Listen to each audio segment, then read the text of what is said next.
How is everyone doing tonight? It is 5 minutes before 11 o'clock at Connecticut time, and I am AJ hosting you with what I call Yankee at Night. First off, after losing 5 straight games, the Yankees won tonight. Now, some of you are wondering, this is Tanaka's broken streak of quality starts. Hey, 4 runs, won the game, who cares? This is just me, but I mean, hey, you can't be perfect every single time. You just can't do it. Now, sometimes it could be you, sometimes it could be your offense. That's just how it goes. Moving on to other pitchers during the game. Now, at this moment in time, after Tanaka's done, Betanzas come out to pitch a 7-4 game. Some of you consider that a blowout game. And you think that, why do we send Betanzas out there? Why don't we send somebody else? This is just me. I agree with Joe here. Some of you will disagree with this. But if you got 5 losing streak on your shoulders right now, you're not going to mess around. You're going to have Betanzas go out there. You're going to have him throw heat, throw that curve, and you're going to have those guys go strike out, lay the dude on the bench. Next inning goes, have David Robertson close that out. I'm not going to screw around. I'm going to put Betanzas in there to win that damn ball game. Okay, moving on. Offensive-wise. Now, Phil Hughes is getting back to the same Phil Hughes we liked in 2009, around that area before last year, which was tanked. Absolutely tanked. But, as guys like me predicted, he needed change, and he got it. But unfortunately for him, the Bombers took control. I actually saw this when I saw Tex get a base hit. I expected, okay, Tex got on board. I think Tex has been leading this team this year with those text message solo shots. Then McCain gets a base hit. Thank God he wasn't hurt after run through the first base, because that's the one thing we don't want. But I did not expect the Beltran home run. And some of you have been on his ass about it. But hey, you want him because he's clutch. That's why we paid him. Clutch home run for Beltran. Now, as far as Wheeler goes, his first hit being a home run, again, a lot of you will disagree with this, but so.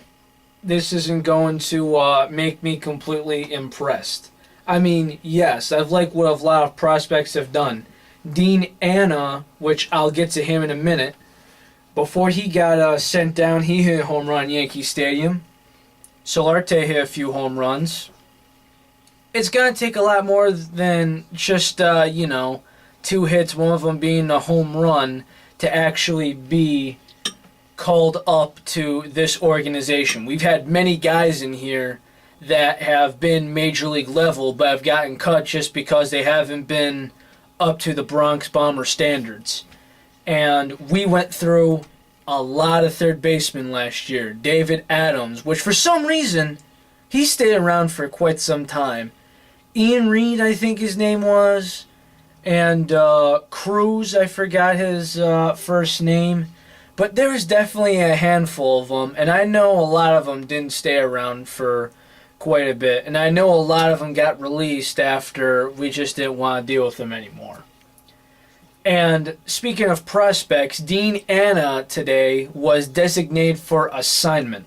Now, a lot of times that means getting released.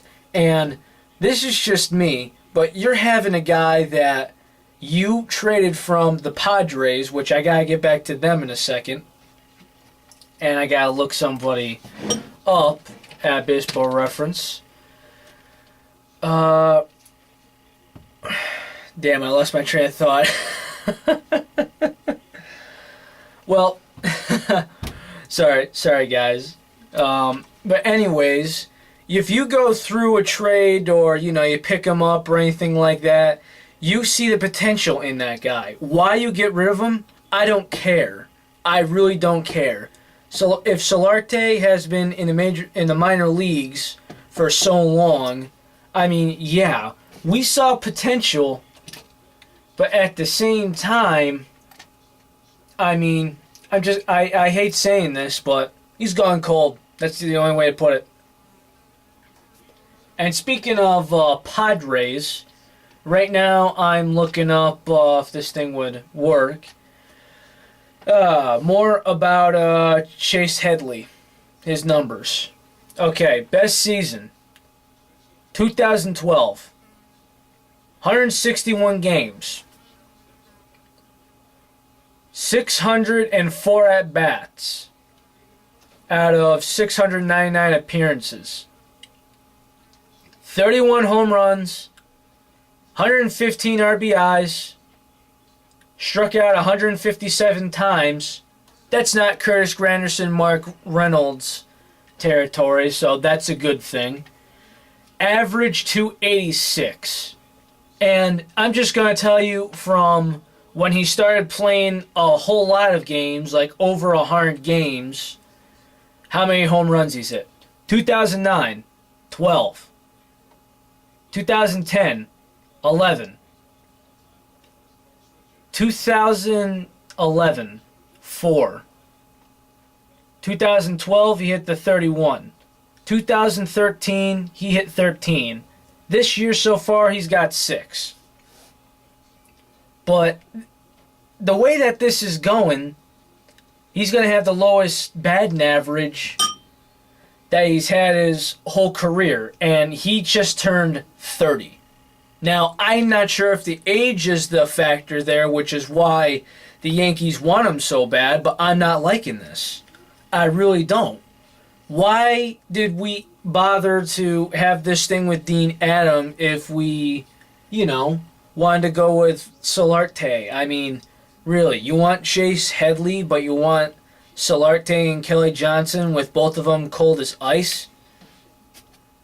I'm sorry. Even though I'm not confident yet with Wheeler just because of what I've seen, I really hope that him or another prospect gets called back up just because, I mean, that's the department we've been dying right now. Now, you could say whatever the hell you want about A-Rod. We don't miss A-Rod. We miss a good, solid, powerful right-handed bat. That's what we miss. Now, as about... We seem to miss everything every year. Now last year, right? Let's say, we had alright shortstop at some games. Derek Jeter showed up to a few games. Eduardo Nunez played a few games and had a decent bat at some of them. Second base all year was Cano, of course. First base we had Reynolds. Overbay being... the backup. But I'd say outfielding, we had it good. DHing got cold because of Hafner until we got Soriano, and Hafner stepped down and got on the DL and such. But the one thing that we slacked in was catching, and we're complaining about our catcher now, and he's one of the best catchers in baseball. The only reason that we have him right now is because there's the top 3 catchers in baseball right now, okay? Offensive-wise. Or actually, let's go all around, just to make this fair. Now, we got Evan Gattis, Brian McCann's replacement for the Braves. We got McCann himself, who's a powerhouse, and he just needs to get used to things and not hit the long bomb every single freaking time. And then we got Yadier Molina. That's it. They could all field, they could hit. Brian McCann, though, I mean, really? You expect 20, 25 home runs out of him. Not even the All-Star break yet. It's going close, but he's got 10. Even though he says he's disappointed and the batting average is around like 230, 240, he knows that he expects higher and he wants to set the bar higher, and I admire that.